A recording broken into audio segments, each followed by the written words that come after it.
আসসালামু আলাইকুম প্রিয় বন্ধুরা। আজকে আলোচনা করব আমাদের প্রিয় নবী হযরত মুহাম্মদ মুস্তাফা সাল্লাল্লাহু আলাইহি সাল্লামের ভবিষ্যৎবাণী পর্ব ৫, ইসলাম ও আলিমদের দুরবস্থা, যা এখন আমরা বাস্তবে দেখতে পাচ্ছি। প্রিয় বন্ধুরা, আশা করি ভিডিওটি শেষ পর্যন্ত দেখবেন, তাহলে বিস্তারিত জানতে পারবেন।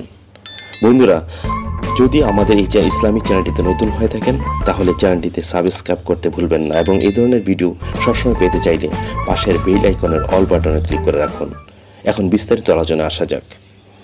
হযরত আলী রাদিয়াল্লাহু তাআলা আনহু থেকে বর্ণিত, তিনি বলেন, রাসূলুল্লাহ সাল্লাল্লাহু আলাইহি ওয়াসাল্লাম বলেছেন, অচিরেই মানুষের সামনে এমন সময় আসবে ইসলাম নামে মাত্র বিদ্যমান থাকবে আর কোরআন শুধু আকৃতিতে থাকবে।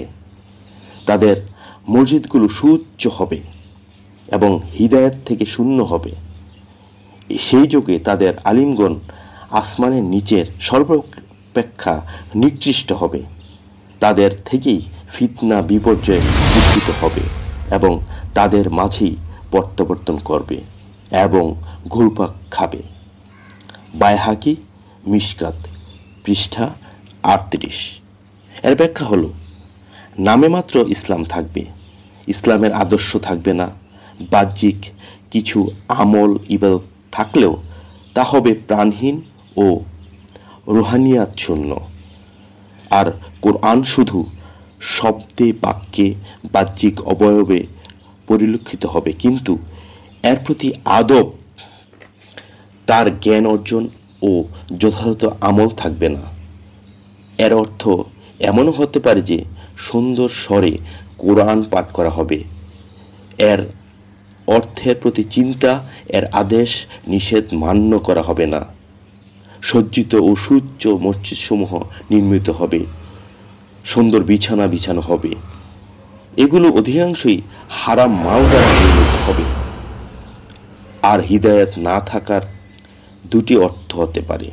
প্রথমত, হাদি তথা প্রকৃত পথ প্রদর্শক নবী বা প্রতিনিধি না থাকার কারণে হিদায়াত শূন্য হতে পারে, যিনি দ্বীনের বিষয়সমূহে সঠিক পরামর্শ দিয়ে লোকজনদের উপকার করবেন এবং কল্যাণের পথ দেখাবেন।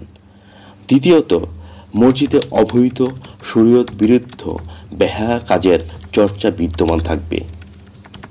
এতে হিদায়াতের নামে ভ্রষ্টতা ও বিদআত কর্ম দ্বারা লোকজনকে পথভ্রষ্ট করা হবে।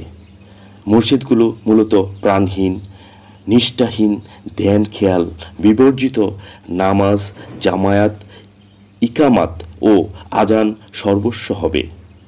আলিমগণ হল নায়েবে নবী বা নবীগণের প্রতিনিধি, ধর্মের ধারক বাহক। তারা ধর্ম সঠিকভাবে টিকে থাকা তাদের উপরই নির্ভরশীল। তারা যদি পথভ্রষ্ট হয়ে যায় তাহলে মুসলিম মিল্লাতের জন্য মহা বিপদ। আলিমগণদের বিপর্যয় নেমে এলে সারা জগতই বিপদগ্রস্ত হয়ে পড়ে। এই হাদিস আলিমদের জন্য সতর্ক বাণী। আল্লাহ আমাদেরকে হিদায়াতের পথে রেখে মৃত্যুদান করুন, আমিন। পরবর্তী পর্বগুলো খুব দ্রুতই পেয়ে যাবেন ইনশাআল্লাহ। সবাইকে অনেক ধন্যবাদ।